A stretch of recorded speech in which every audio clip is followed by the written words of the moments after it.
Les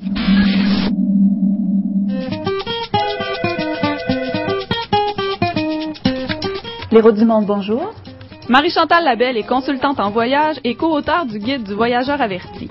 Elle fait part à Canoë de quelques trucs et astuces appris au fil de ses aventures autour du monde. Première chronique, les bagages. Les gens font souvent l'erreur de penser que choisir un sac à dos, ça va avec certaines destinations et choisir une valise, ça va avec d'autres destinations. Et ça, c'est l'erreur. Le choix de votre sac à dos, de votre valise, ça ne va pas avec l'endroit où vous allez, mais plutôt avec votre façon de voyager. Personnellement, moi, je préfère voyager en valise parce que dans la chambre, c'est beaucoup plus convivial d'avoir, on ouvre le dessus de notre valise, tout est là, c'est comme un tiroir, c'est comme si on avait apporté notre tiroir de la maison.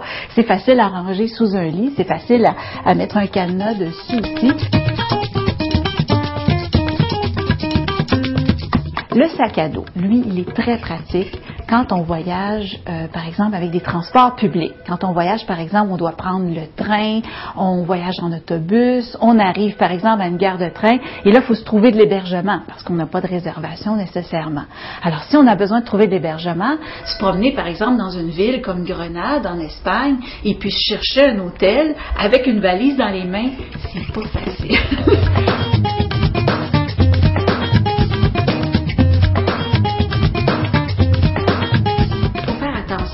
De ne pas trop surcharger nos bagages.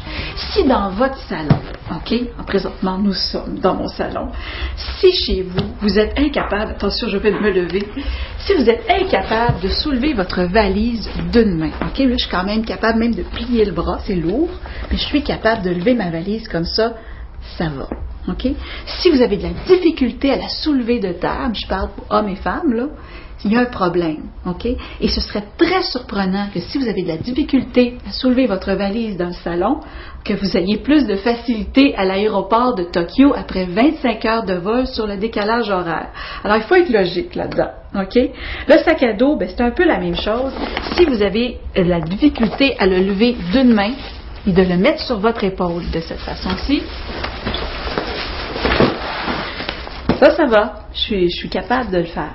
Mais si vous n'êtes pas capable de faire cette action-là, vous ne serez pas plus capable en voyage.